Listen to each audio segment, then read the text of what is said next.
Welcome to Two Geeks and a Microphone Classic Sci-Fi.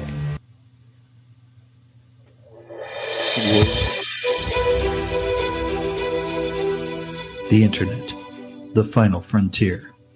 These are the recordings of Two Geeks and a Microphone.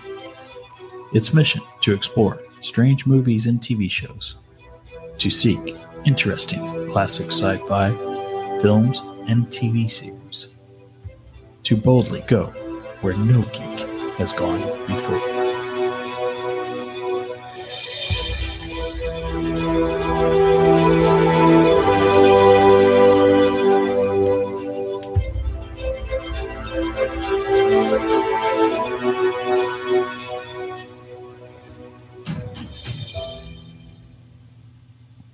I shall leave you as you left me, as you left her, marooned for all eternity in the center of a dead planet.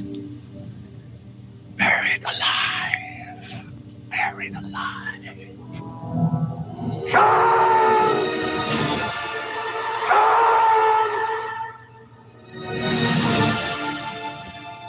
And there you have it, our Two Geeks, Geekdom friends and family. Thank you so much for our Ko-Fi supporters. Yes, classic sci-fi. Next episode is Star Trek II, The Wrath of Khan. You've been waiting to do that, haven't you?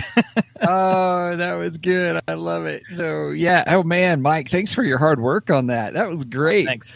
Love the intros and stuff. Yeah, that's good stuff. Well, hey, to our very special Ko-Fi friends and supporters, thanks for joining us. Thanks for being supporters. This is part of our classic sci-fi series. If you are at the supporter tier, you get the audio. If you are at the team tier, you actually get the video as well of us yik-yakking and talking. So thanks so much for joining us. Okay. Classic sci-fi, we are talking about Star Trek II, The Wrath of Khan. And if you remember in a previous podcast, we talked about, we should do that one, and so here we are doing that. We've got a huge list of classic sci-fi movies, but this one is, Mike has stated, you have stated, this is your favorite, or let me rephrase that. Do you think this is the best, the best one out? Okay, of the original. Cast. Yeah. I tend to lean more to Next Generation as far as Star Trek goes. Yep, same here. And every now and then I like some of the original stuff, but I was never a huge fan of it, Heck, I remember as a kid, I always wanted Star Wars action figures for Christmas. So that's still happening today, and I'm 51. But I remember as a kid, my aunt from Michigan, she sent me a Christmas present, and I was pretty excited. I opened it up. It was a Mego Spock doll. And I was so disappointed when I opened it. I was like, this is not Star Wars. My aunt does not know what Star Wars is. Star Trek. So, the funny thing is nowadays, I wished I would have kept that Spock because Megos they're pretty valuable nowadays. Yeah, yes, so they are. I have no idea where that Spock went to, but right, probably in a garage sale, most likely. Oh gosh! Yeah, there's my Star Trek Christmas story. Right on. Love it. I had a very similar experience where I years ago I was a big Star Wars fan. A lot of people know that. So, but for one Christmas, my father-in-law got me the whole complete VHS set of Star Trek. Oh, nice. Yeah, I don't even know what happened to that. I think I sold those at a garage sale. Did you ever watch them? I did. And actually, in all openness, that got me to enjoy the series because I realized how different it was than Star Wars. It did. But my favorite out of them all, I'll agree with you, is this movie that we're talking about today, Star Trek II, Wrath of Khan. Loved it. I believe Wrath of Khan is definitely the best of the original. Yes. Yeah, it is good. So, hey, everybody, we've got some fun tidbits, some fun information, just some background stuff about the film. We assume that you've already seen the film, but if we were to give a brief synopsis, I was going to bring this up and kind of do here, let me just read what the synopsis is. We'll just tell you because we both watched it. We watched Mike Ashley did it first, and then I did because he did it. Was to watch Space Seed. I think it was in season 1, episode 27, maybe 14 or 27. I can't remember now. Yeah, but I don't remember now. It's Space Seed, and that's where we first get the introduction to Khan as a character with the one and only Ricardo Montalban. And then we watched Mr. Rourke. Mr. Rourke. The blade. Yes, Mr. Rourke. Look, boss. The starship. Man, I used to watch Fantasy Island every Friday. I love Fantasy Island. I did too. I thought it was fantastic. Except I remember one night my parents sent me to bed because I don't think they liked the content of what it was, so I had to go to bed. So my brother Scott and I were sitting there in our twin beds listening to all that was going on, and we're like, "Ooh, it sounds like it was a scary episode." I know they had some scary ones, but I'm wondering if it was more on a sexual level, maybe. I couldn't tell you because I never saw it. No, yeah. You probably saw it eventually. You just didn't know which one it was. Right. I think I watched every episode. I think I watched them all when they were first run, and then I watched them years later in syndication. Really? Yeah, I was a pretty big fan of Fantasy Island. Don't ask me why. Well, I thought Ricardo Montalban was great in Space Seed, and I thought he was even more so. I thought he was just absolutely fabulous as the villain Khan in the movie. I did too. Now, I did laugh at his. I don't know. It's some kind of martial arts that he's practicing in Space Seed. I don't know. It just looked a little goofy, but yes, it was agreed. The 60s, and it was the 60s. Yeah. So. Yeah, oh, well. Agreed. So in Space Seed, what happens is the Enterprise comes across this drifting in space, this cargo ship, and called the Botany Bay. And it was from the 90s. The 1990s. The 1990s. That just blew my mind when they said that. I was like, oh my gosh. We didn't have that capability in the 90s. I don't think we have it in the 2020s. Oh, not quite. No. I mean, we have the International Space Station, but yeah, it's not quite like that. Right. And so they come across it. There's all these people who are cryogenically frozen in space and what have you. And they open up one. The system wants to open up one. They try to do it, and then looks like he's going to have trouble. Kirk, comes to the rescue, breaks the glass, opens up the thing. They get him and they take him over to the ship. They beam him over. Kirk, as always. Kirk being Kirk as always in the 1960s first season. I'll save him. Right? By George, I'm Captain Kirk. Right. So then the next thing that occurs is... Well, wait a minute. Before you go on, there was the scene on the Enterprise when they were getting ready to go aboard the Botany Bay, and they pick their boarding party, which is Kirk, right?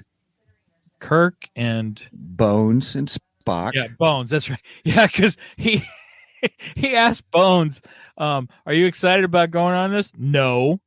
Right. I came to practice medicine, not study aliens with green blood. I mean, there was some mention of green blood in that episode, which I thought was hilarious because we joke about that. He's got green blood, Jim. Right. For God's sakes, he's got green blood. Anyway, so they went, and then there was the female, the what was it, historian officer or something like that. I don't know. I was like, where'd she come from? Plus, I'm like, she's wearing a red outfit. And I'm like, oh, she's dead. She's wearing not exactly, but yeah. Red shirt, red means dead. Red means dead. Which is funny because in the Next Generation, red was the commanding officers. Right. They switched it around. Yeah, they did. Then if you were wearing a yellow, you were dead. Well, unless of course you're in security, because that is correct. Worf and what's her name? Tasha. Yeah, Tasha. Thank you. They wore, well, even Data wore yellow too. Yeah. So anyway, but she was. They brought her because she was some kind of historian or something from like the that. late 20th century historian or something like that. Right. So she would have knowledge of these people, or some basic knowledge of these people and everything. Mm-hmm. But I found it funny. So they go there, right? And she's like just eyeing. Right. I'm like, oh, con, right? Yeah. She's just like, ooh. Lust at first sight. and Kirk is getting ticked. Right. I have a theory. Kirk's just mad because she's not Googling him. Right. I agree with you. He's like, we gotta get rid of this chick. She doesn't like me. They make a reference to it. I think Bones and her Bones makes a comment. Look, yes, they can have their own whatever and stuff like that, or right. They can have their own relationships. There's no protocol on relationships or something to that extent. That's it. Yeah, something to that effect. Yeah, it was pretty funny. So yeah, I just thought it was funny that. To me, Kirk was like, I was just like, oh, he's just jealous that she's into Khan and not him, because we all know Kirk, he had all the women, right? Alien or what have you, yeah. Right. Which they do make that fun of that in Galaxy Quest too, by the way. That's pretty hysterical. I love Tony Shalhoub's character was pretty funny. Yep, and all. Now, I do want to finishing the thing. So anyway, hijinks ensue. He's really a bad guy. He's, this whole thing of they find out, of the eugenics program or whatever to create the superhuman. He's highly intellectual, super intellect, super strong. Well, we found out we had World War III during the 90s. Right. And it was the eugenics war. So. Yes. That blew my mind too. I was like, "Wow, we had World War III in the 1990s."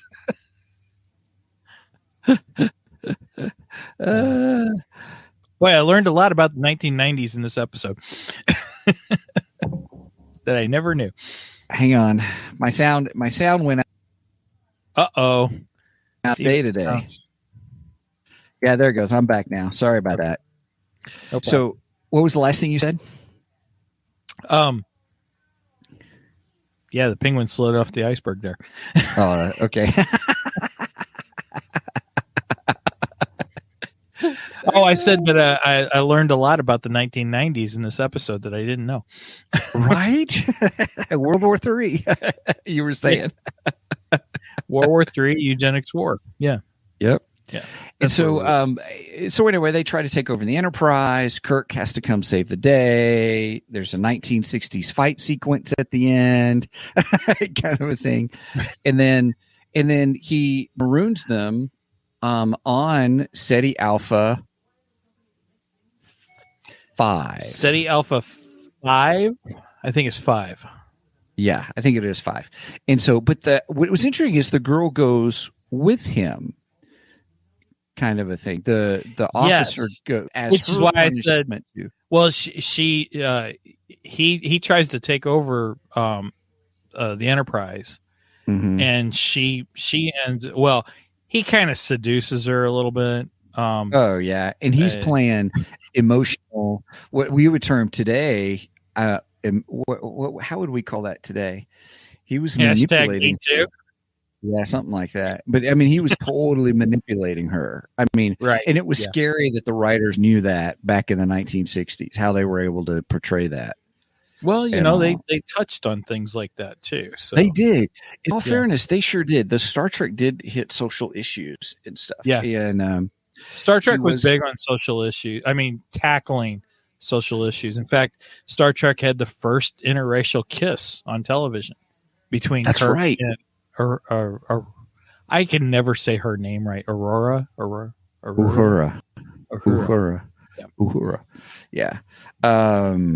I would say, and I'm probably not even saying it right. But yeah, you're right. They were doing social issues, tackling those. And I thought it was interesting. She went with him, emotional abuse kind of thing. It was kind of interesting, but and so then we get to Star Trek 2, and I think it alludes to, they make a statement in there. We'll talk about. Okay. Yeah. Okay. We'll get to we'll talk about that. We're just doing the synopsis. Sorry. Yeah. I want to cover that. So. Yeah. And so then we come 15 years later, everyone's getting older. It's kind of a theme of the film, it seems, about being older. And because even at the end, they're like, Kirk's like, you do okay? I feel young.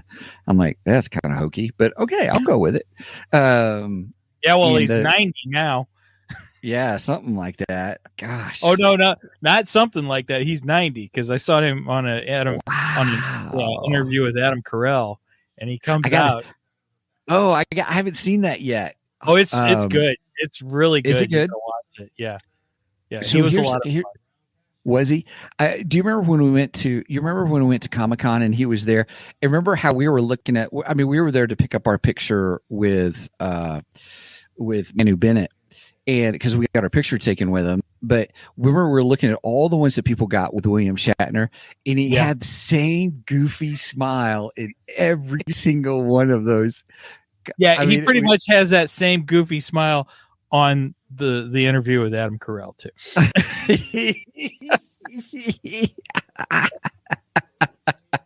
I gotta say, I like Bill Shatner. I think he's pretty cool. In fact, he was in two of my all-time favorite Twilight Zone episodes. And he talks about one of the episodes on the Adam Carell interview too. He talks about the one where he's on the plane and he sees the gremlin on the wing of the plane, and he tells a great story because he says that for years after that had aired, his kids, every time he'd get on a plane with his kids would go, "Dad, do it." And he's like, "No," and they're like, "No, do it." And he says he'd stare out the window, and they would call over one of the stewardess, and they're like, "Stewardess, come here. There's something wrong." And then all of a sudden he turns around with the same look that he had in the Twilight Zone episode.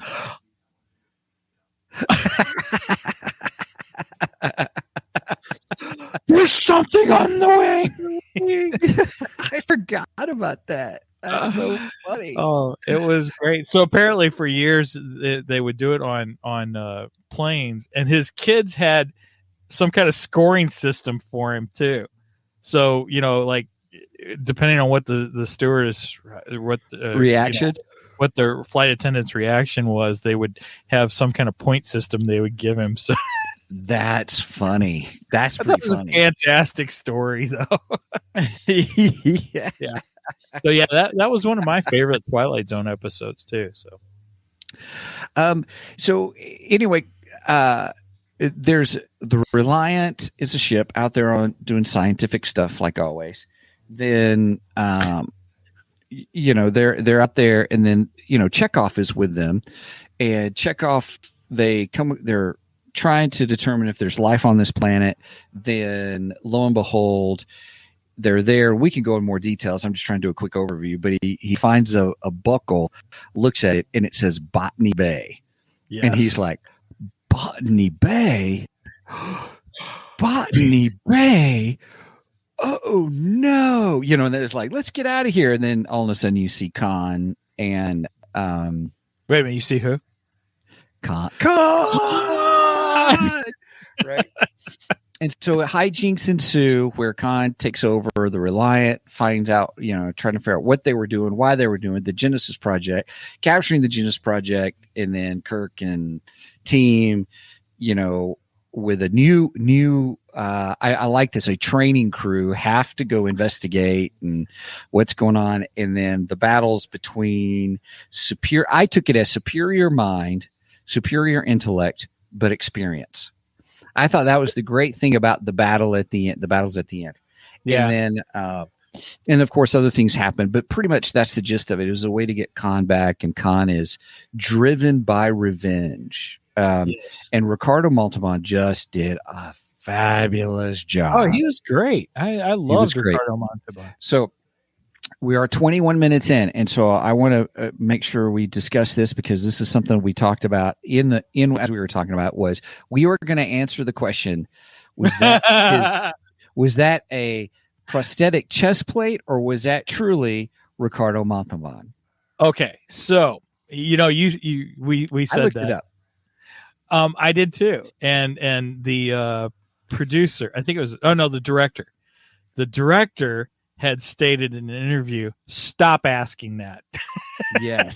he got ticked at one point and said, "No, that is his real chest." And that was Ricardo Montalban was close to, I think, 60. I think he was in his 60s at the time. Wow, and he said that when he showed up and they started getting him ready, they were like, they were really fit. Yeah, they were really impressed with his physique. They were like, "Man, you're perfect. This is great." Yeah. Which, I mean, he's supposed to be playing the perfectly eugenic human. Yeah, that's right. The perfect human. So yeah, it fit really well. And I got to say, in the 60s episode, he was pretty darn fit too. Yeah, he was fitting in. And from what I understand, my research, he's always been exercising. He was always, even when he did Fantasy Island, he was fit. Right. They were talking about. So, well, when I brought that up to my wife, that you had mentioned on our regular episode that we were going to answer the question, is that his real chest? Brenda goes, that's his real chest. Didn't you watch Fantasy Island? And I was just like, I don't really remember too many scenes with his shirt off on Fantasy. I don't remember any scenes with his shirt off. But apparently there was, because she was like, yes, that was his chest. Right. Like, okay, all right. There was also someone who shared a behind the scenes photo. It's a black and white photo.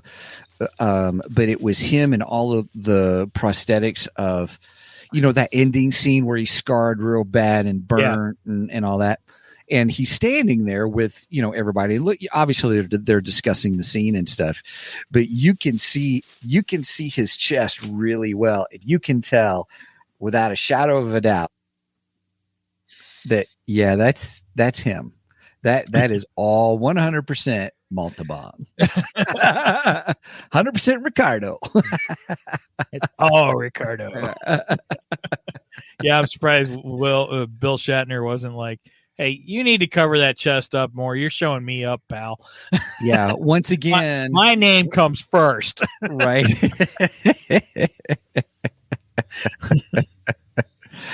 Yeah, so yes, it is true that actually is him. I mean, I understand why people are asking. Even I had that question because I did too. It looks so smooth in some parts. You're like, oh, that must be prosthetics and stuff. Because his neck, you can tell his neck has aged, but his chest didn't look like it aged. Oh man, that dude is fit. He was fit. Yeah, right. I gotta say he was impressive. Yes, very much so. Very much so. I did like in the film also how we start off with the training, and we have Kirstie Alley. Kirstie Alley starred in this film too. Was that her first feature film role? I think it was. I want to say it is film role. I think you might be right. I think it was her first feature film. Mm-hmm. I don't. Had she been on Cheers at that time? I'm not for sure, to be honest. Because Kirstie Alley was. I think this was before Cheers. I think it was before Cheers. It was before Cheers. Wow, that's my guess. I don't know. I got to look it up. That's where I need our Tito. She took this episode off. Anyway. She sure did. Yeah, she left us high and dry. No, but yeah, Kirstie Alley played the other Vulcan opposite of Spock, which is pretty cool. I like that. Which is really good, yeah. But she's training to be captain, and she goes through. I can never remember the name of the test, the Maraku or Kobayashi Maru. Oh yeah, Kobayashi Maru. Where do they come up with these names, man? I know, right? Right, man. Kobayashi Maru. What were you practicing kung fu when you came up with that? World. Anyway, and we all know that Kirk is the only one who has beat it because it's supposed to be unbeatable. There is no solution to it, and we all know that Kirk went in and he changed the program so that he could beat it, right? And got a commendation for it. Yeah, he cheated. It's the only way he beat it because he cheated. Right, is really good. Hey, one other aspect about. Well, you finish your thought. I'm so sorry. Go ahead. That's right. I was just going to say I like that they addressed that they addressed the whole thing, and then later they kind of revealed how he beat it. I don't know if it had been revealed before, or if that was the first time it was revealed in Star Trek history. I don't know. That's a good question. I don't know, but I enjoyed it. I enjoyed that whole aspect of that whole thing, taking it. I did find it interesting that it looked like it was a captain's test, but yet Captain Spock said at the end of the film he had never taken it, and he said, what did he think of his solution? Yeah, that's true. Yeah, that is, and I was like, oh, that's interesting. Now the character Saavik, in some of my research, that actually the first actress they had for that wanted to play that was Kim Cattrall. She was in Sex in the City, which I've never seen. What else was she in? She was in some other stuff too. But anyway, she comes back later in the Star Trek series as a different Vulcan, because I think Kirstie Alley couldn't come back or something. Okay. There was something going on, and but anyway, they had Kim Cattrall come back, who was originally slated to be Saavik, but she came back as a different character, a Romulan character, I think, maybe later on. But anyway, well, I like Kirstie Alley. I thought she did good in this movie. I really enjoyed her. So yeah. And I thought it was fun that she played Vulcan. So, yep. So, it was really good. And the whole issue of the Kobayashi Maru being kind of a theme in it, because she was really upset because she didn't do so well. And she's like, well, it's unwinnable, Right. And here's Bones. You are looking at the only man who beats the Kobayashi Maru test. And she's like, how did you do it? Well, I reprogrammed it. And then Bones is like, he cheated. Well, he didn't say he I forget what he said. He said it in total Kirk fashion, of course, Right. Come up with some elaborate. Change the snow. Or something. Yeah. Yes, he tried to make it sound like he didn't cheat, but we all know he cheated. I'm with Bones. He cheated. Yeah. I think Bones is probably my favorite. Well, either Bones or Scotty. I can't do it, Captain. I need more time. Yeah. I don't think we really got that line in this one. I mean, we got the green blood line, but I don't think we got the I can't do it, Captain. Right. We got the "Aye, Captain." We got that. You can't deny the laws of physics. Yeah. Oh, come on. There's so many fun things about all those characters that are really good and stuff. So I also heard, one of the things I heard is that originally Leonard Nimoy was not going to come back for it. He didn't want to come back. He didn't want to come back. And then when they explained everything to him, there are some sources that say Leonard Nimoy wanted Spock to die at the end of the film. Yeah, I think that's why he came back. Too. Yeah, he came back because he wanted that part for the character because he wasn't going to come back. Of course, then what do they do? Star Trek 3, The Search for Spock. It's like, what? Of course. Right. Well, I mean, they alluded to it at the end of this movie anyway, that he wasn't really dead or, right. He was coming back. So, so you're telling me that Leonard Nimoy had a Harrison Ford moment then? Because, Harrison Ford wanted George Lucas to kill off Han Solo in The Empire Strikes Back. Right. I would love to have heard that conversation. George, you really should kill off Han. He just has nothing else to do. Harrison, shut up. Anyway. Oh gosh, that's so funny. Oh well, anyway, he does kill him off, but I thought that's one. It is true. Leonard Nimoy's thought process behind that about killing off the character actually was really good for the movie because it brought more play into the dynamic between the friendship of Kirk and Spock. It really did, and what a way to go out. Kind of a thing. I thought that was really good. Yeah, it gave a real good emotional moment between the two of them. That we probably hadn't really seen in Star Trek before. I agree with you. That was actually a great Star Trek moment. His death. So, nice. Now, had William Shatner done Booker by this time? Do you remember that cop show he did? You mean T.J. Hooker? It's Hooker. T.J. Hooker. Yeah. Okay, that's what it was. Okay. Yeah. He talks about that in the Adam Carolla special too. Oh, does he? My dad was a big fan of T.J. Hooker. I didn't care for the show. I think part of it because I was like, oh, that's Kirk from Star Trek. Right. He's so iconic, right? And when I was that age, I just didn't like Star Trek at all. So, yeah, I guess it was just like, that's Kirk. I don't care. I'm not watching. I don't care. I guess my thought process was, all these acting gigs that he had in between the TV series of Star Trek to the movies. I thought he did in Star Trek 2. I thought it was really good acting he did about that relationship with the Spock and Kirk, especially at the end. And I was like, okay, it's not just a campy sci-fi, from the 60s. It's kind of legit, fun sci-fi movie. Yeah. Yeah. I really enjoy Star Trek 2. Like I said, I think it's the best of the original Star Trek films. It rivals some of the new ones, actually. Yep. Honestly. Yep. Now, one of the things I heard, maybe you can explain a little bit more on it, is I heard that the first movie, which you call a bore, a snore, that one is, the official title to that is Star Trek: The Motionless Picture.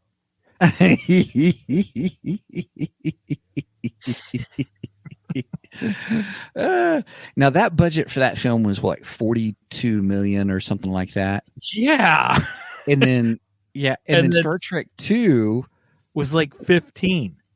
That's crazy. And Star Trek 2 like doubled the profit of Star Trek 1. It's like the numbers blow my mind. It's like, wow, that just shows you how much better a film Star Trek 2 was. Right. Well, and then I guess because its success, that's why they went ahead and made Star Trek 3. Well, yeah. I mean, why wouldn't you? That was okay. 3 was okay. 4 was better. Wait a minute. Which one's the one where they come to Earth? That's 3, I think. Are you sure? No. I thought it was 4. 4 is the undiscovered country, and that's where we come back with the Klingons and the purple blood. Oh, yeah. 4 was Klingons, and Christopher Lloyd's in 4. That's right. Yes. And maybe 5 is the one where they go to Earth. All I know is the one they go to Earth, I hate. I absolutely that one. No, that was 3. I'm telling you, that was 3. That was Star Trek 3 because they go back in time or something like that, don't they? I don't know. Yeah, so we're getting them all confused. Everybody, you can comment below and let us know. Well, we're not Trekkies, so yeah. Right. I did enjoy Next Generation though. That was I did too. I watched most of that. I did too. But I'm not a Trekkie. Yeah. So or a Trekker. I hate that. I remember when that became a thing. Oh my goodness! Right. If you're an original series fan, you're a Trekkie. If you're a Next Generation fan, you're a Trekker. I'm like, you know what? That just sounds stupid. It's not stupid. I'm not a Trekkie, but I'd rather be a Trekkie than a Trekker because Trekker just sounds stupid.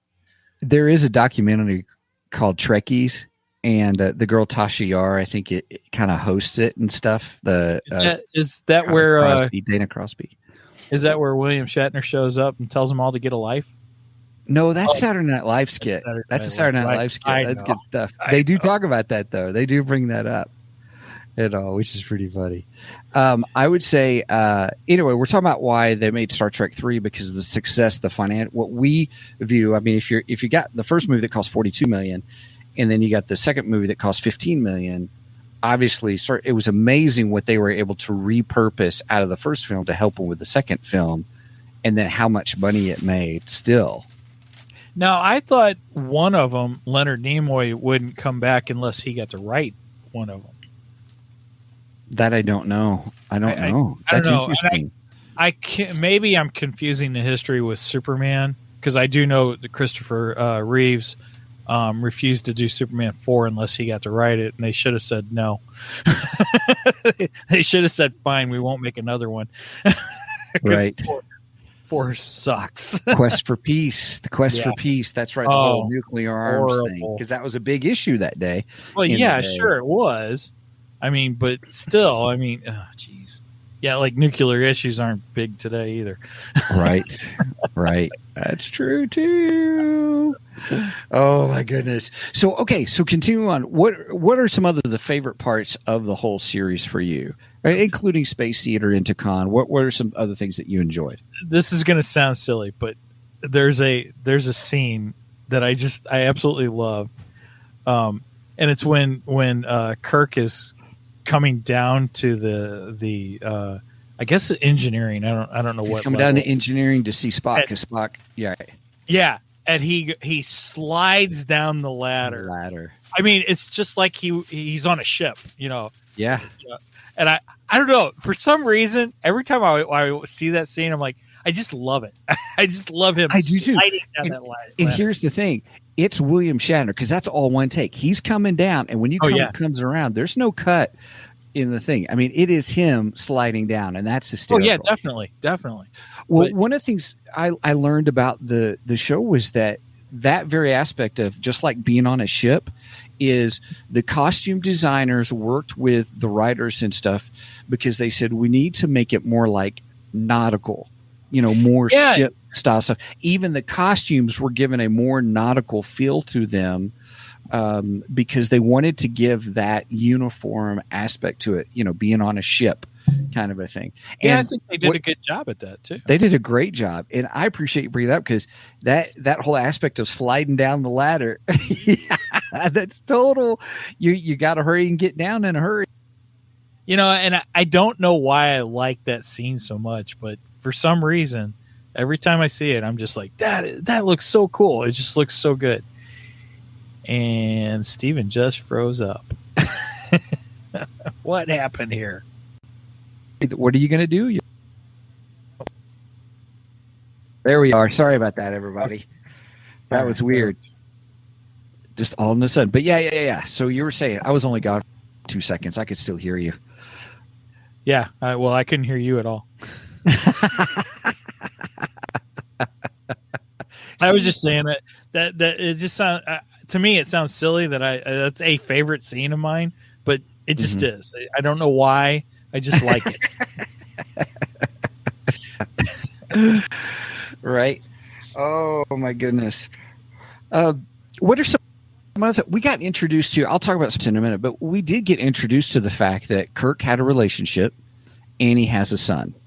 Yeah, he has a son. And we get, what's her name? What's the girl's name? Dr. Marcus.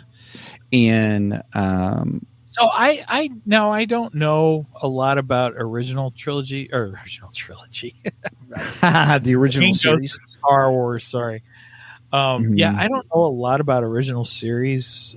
So was she ever actually in an episode of the original series? I don't know, and maybe some of our Trek friends out there can tell us. I should have looked it up. And the other thing I wanted to know, so we discussed the episode Space Seed. Space Seed. And the woman that leaves with Khan. Mm-hmm. I'm wondering, because Khan makes the comment that his wife died. I'm wondering if they got married. Yes. So originally that actress was supposed to come back. And she ended up getting sick. Oh, and, okay. I mean, and hey, you did some research. I did. And I think, I can't remember now that we're here, I should have made notes. You know me, I just like to watch it and come back to it and talk about it. I think she had passed away.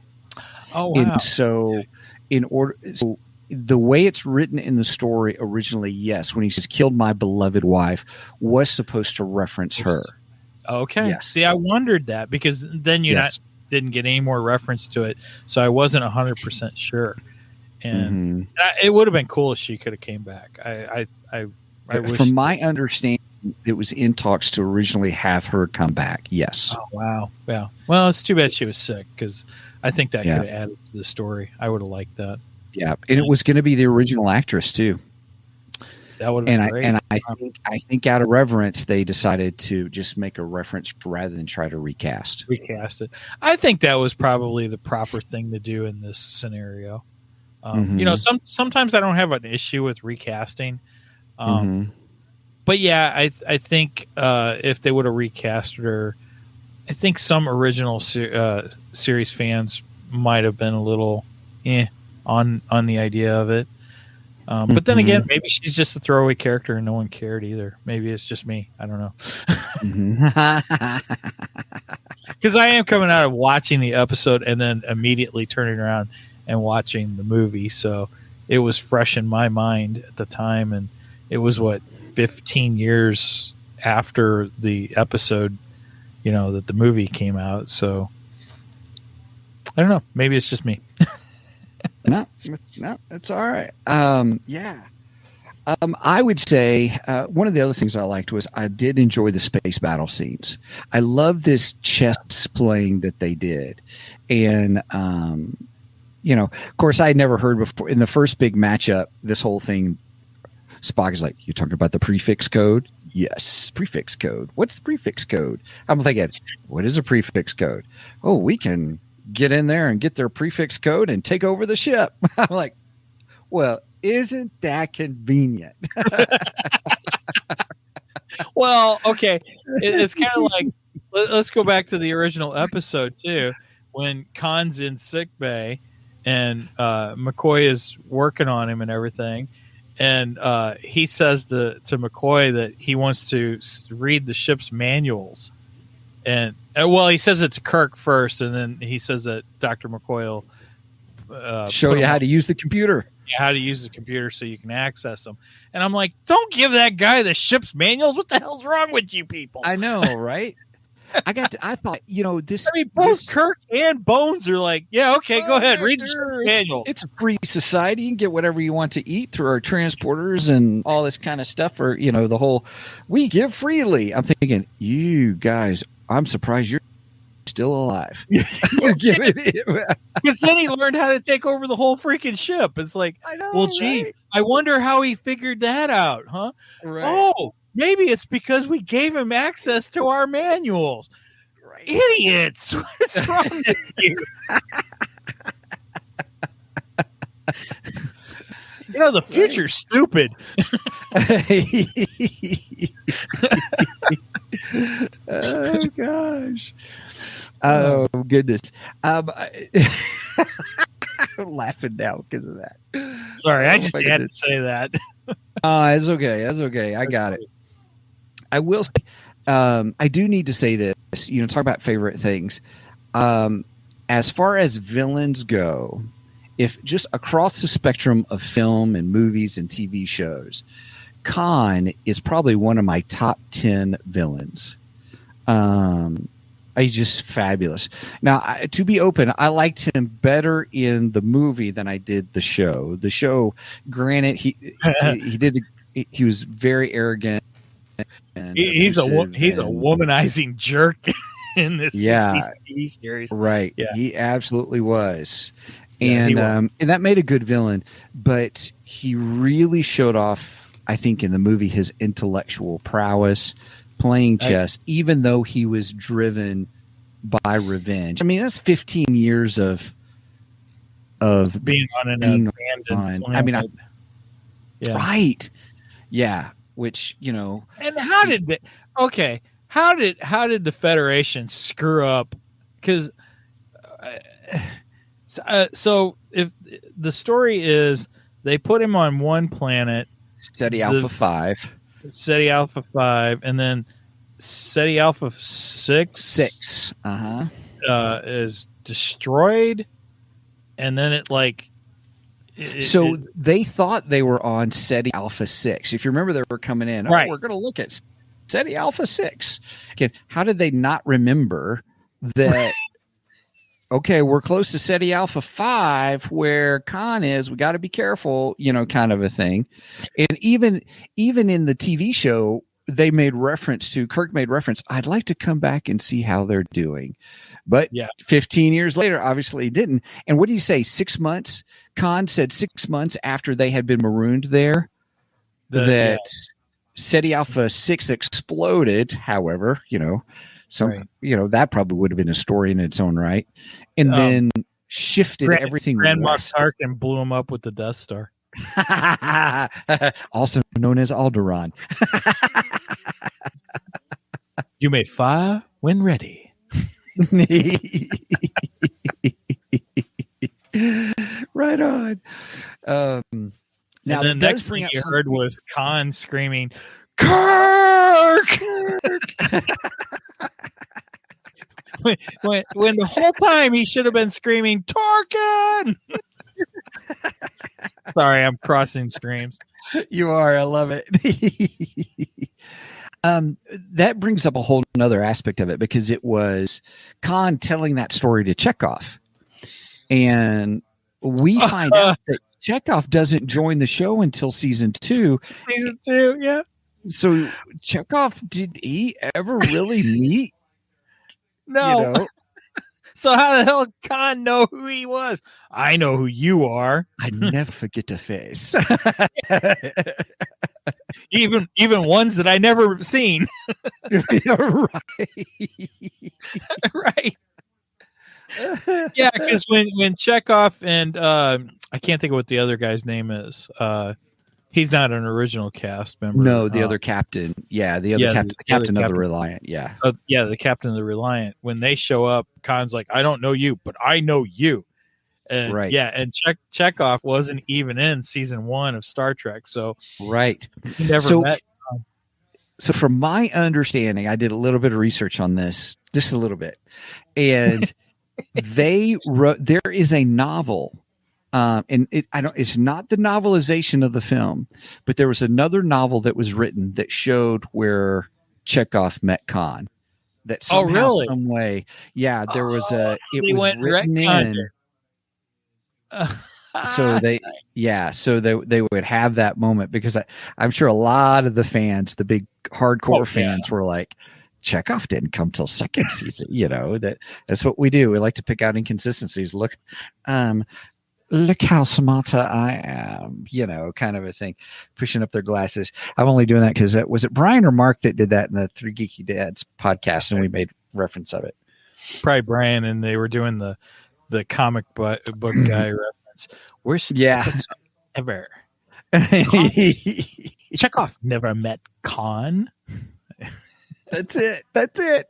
Worst Star Trek movie ever. Now wait a minute. So you had us watch kind of some top 10, top 20 things about Star Trek before we came in, because I thought that was interesting. Something they brought up in there was really good, because they actually talked to Walter Koenig about saying, hey, look at the script, if there's anything we need to change or add or anything. He knew that Khan had not met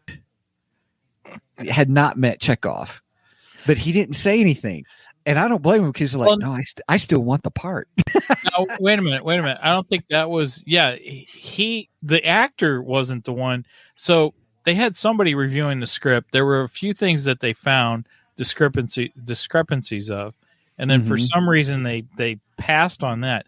But the actor himself also knew. He's like, well, wait a minute. I never met him. I ain't saying anything to him because I don't want to lose screen time. Right. You know?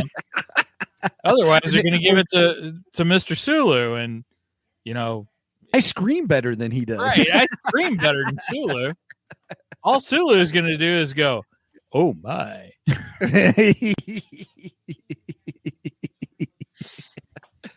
I never forget a face. Oh my!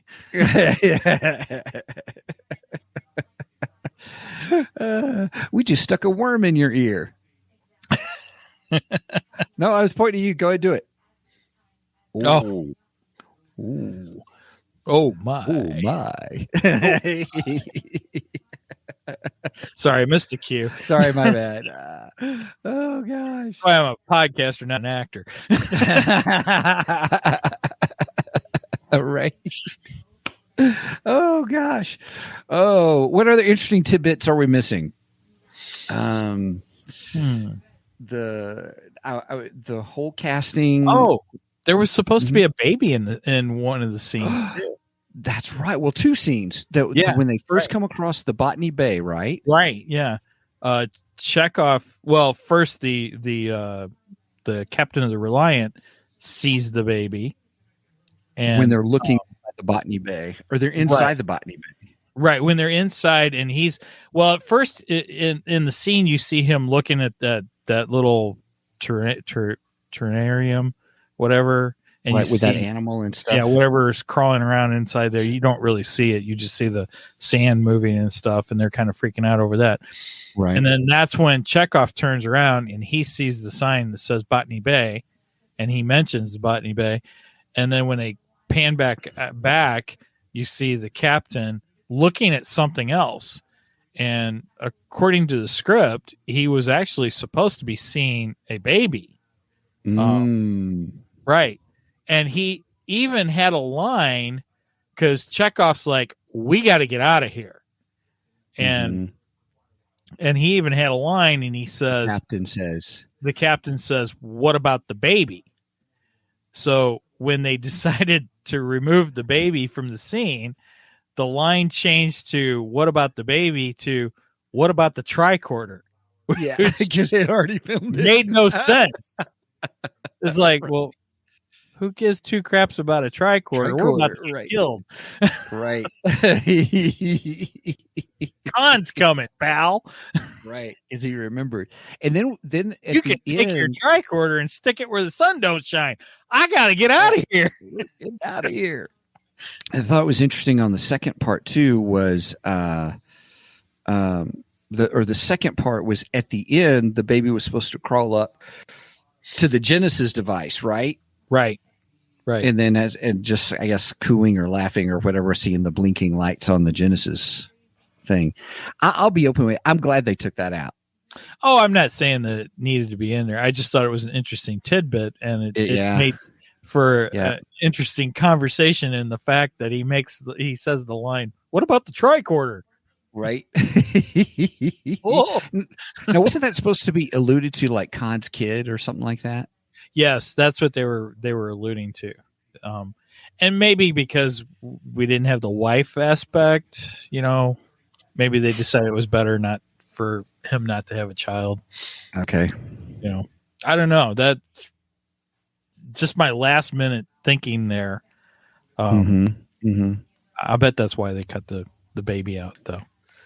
And I don't know. I don't think it would have added a lot to the film anyway. So, it just Cut makes for for a great, time. yeah, it just makes for a great story for that tricorder line. That's all. What about the tricorder?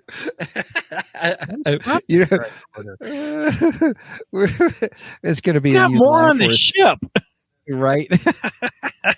Right. We got backups up there. Right. Who really cares? Gosh darn it! I got to go back to Station 4 to get more tricorders.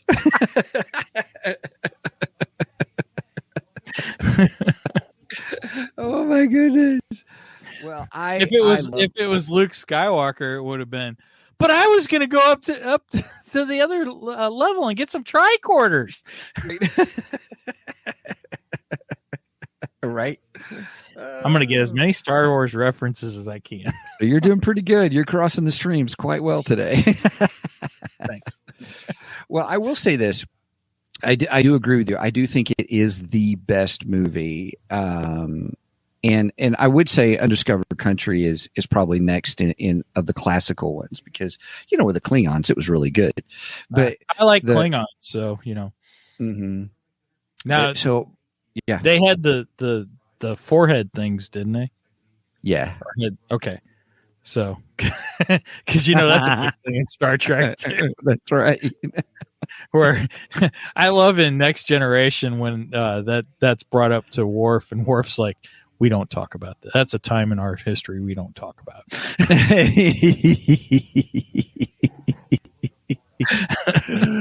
Oh gosh. Oh gosh. But I love the movie. I enjoyed it. It was good. It was good to see it a second or go back to see it again. You know what I mean? It was good to revisit that film. So I really had a good time with it. And I thought it was a great idea. Great idea to talk about. And I would recommend, if you're going to rewatch Wrath of Khan, to go back and watch Space Seed because, I think it adds to the film. Just some perspective of it that, if you never watched the original Star Trek series, that I didn't have the perspective of watching it originally.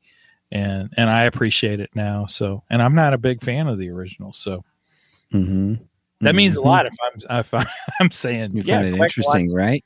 Right. Hey, everybody, we're going to make him a Trekkie yet. Or Trekker. No. You ain't calling me that. Trust me, I won't. That's just stupid. Oh, gosh. Oh, that's so funny. All right, man. Well, hey, everybody, thanks for joining us. We're so glad. We hope you're enjoying this series. And have we decided what classic movie we're going to do next? I don't remember if we talked about which one I knew we threw out a bunch of. Oh, man, we've got like 20 movies that we've got listed. I know. Eventually, I want to do Planet of the Apes, but Planet of the Apes has 8 movies or something like that. Oh gosh, we'll probably only get through the first one, and then we'll maybe revisit some of the others. I definitely want to do the first one for sure. Yeah. I like not the Andy Serkis one. We're talking about the Charlton Heston ones. Yeah. Classic sci-fi. Charlton. No, I do like the Andy Serkis ones. I definitely ain't watching that remake from 2005, whatever that was. Oh, I didn't realize there was one. Oh gosh, yeah, it's horrible. It's terrible. Okay. Well, I tell you what, maybe I should watch both Planet of the Apes and the first one, and then the Andy Serkis one, and then maybe do a comparison. I don't know. We'll talk about it. We'll discuss. So everybody, kind of some of the things that we're talking about doing. So anyway, pretty excited about it. So if you enjoy this or you have some other ones, ideas, comment below. This is on our page. So there's comment section below. Comment about this video or anything else you may like to see us do, because we love to do that. And as we talked about briefly, it sounds like we may end up doing a horror series too as well for Steven to talk about horror movies he's watching. So to appease the 3 geeky dads. right. But I think we also established that I think I've watched more horror movies than I think I have, kind of a thing. So, but really, you were the one who started it with the whole Halloween thing, because you wanted to do a review of Halloween Kills, and that's where we were like, okay. And then Kelly and I went and kind of actually had a good time. Oh, Evil Dies Tonight. Right. Stop saying that. Right. Oh my goodness. If you watch Halloween Kills, you know what I'm. You know exactly what we're talking about. Yeah. All Or right, you can man. Well, go back and listen to our review from last October. Yes, and it's now on HBO Max. By the way, it just got added yesterday. Oh, did it? Cool. Yep. I may have to rewatch it. All right. Well, hey, with that, we'll close this out. Mike, thanks so much for the sci-fi discussions and classic sci-fi idea. I have enjoyed these, and hopefully for you as our supporters, we really appreciate you, and these are fun for you as well. So with that, Mike, I'll leave it to you to sign us out. All right. And I'll change this up just a little bit. So over and out, and live long and prosper.